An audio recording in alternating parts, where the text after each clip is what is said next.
So CPUs, they're the things that keep us entertained when we're alone on a Friday night and have no friends to play with. However, one thing seems to really damper them, and that's because they cheat.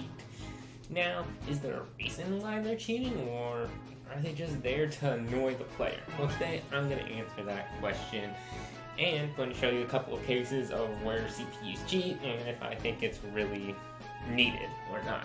But if you enjoy this video, or if you think you'll enjoy this video, consider liking, and hey, if you do enjoy the video, please consider subscribing. I'm trying to hit 100 subs by the end of this year, and I would really appreciate it. Now, let's get into the video. Why do CPUs cheat in games? Well, it's pretty simple. It's to enhance the user experience. In a lot of games, such as racing games, if the player makes one mistake sometime in the game, that'll basically put them out of the race. That's why if you play something like Mario Kart, you may notice that when you're way behind, CPUs seem to somehow slow down and let you catch back up. And one of the more extreme cases of this, obviously, is Mario Kart 64, when the CPU catches way up with you when you're like 30 miles ahead of them. They speed up.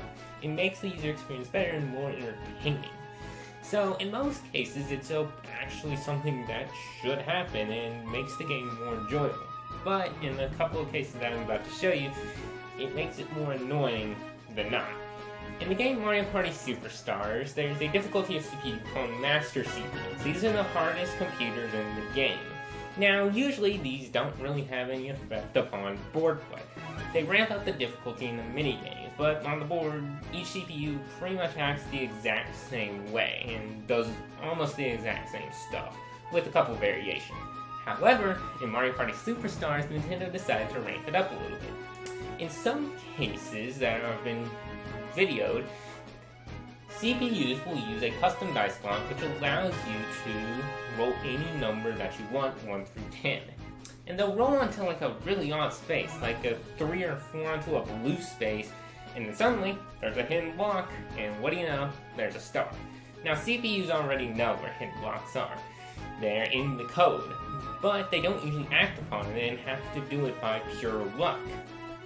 However, this is a more extreme case of CPU cheating, and overall in these cases, these don't improve the user experience that much. They just hamper them. Another example of CPUs cheating in an unfun way is actually from a lesser known game on the Wii called Fortune Street, or Boom Street as the Europeans know it. Now, I've put a lot of hours into Fortune Street, probably over 1,000 over 10 years that I've played this game. It's one of my favorite games.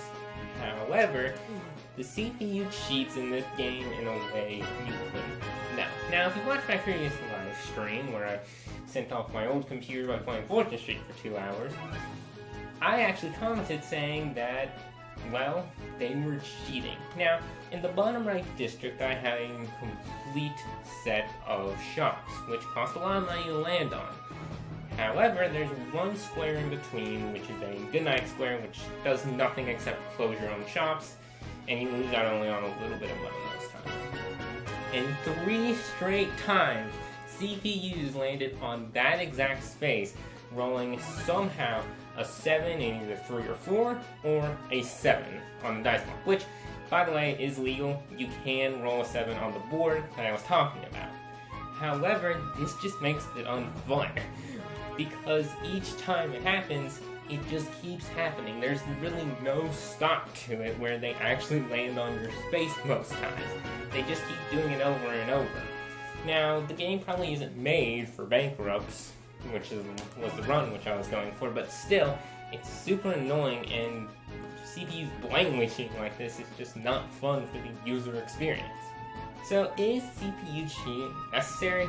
Absolutely. In most games, CPUs cheating are necessary, and the developer usually does a good job of either hiding this or making it so the user doesn't really know what's blatantly happening, and it improves the user experience, as I talked about in the Mario Kart, except for Mario Kart 64. But regardless, CPUs need to cheat in games. However, there are a couple of isolated cases, like the one in Mario Party Superstars or in Fortune Street, where they blatantly cheat, and it's just not fun for the user.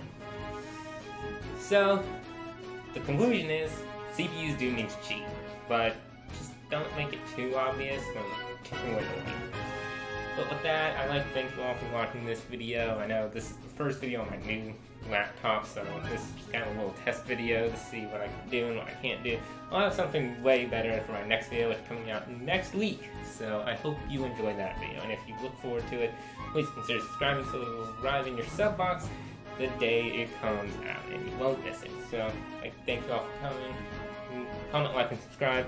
The camera is off. Goodbye.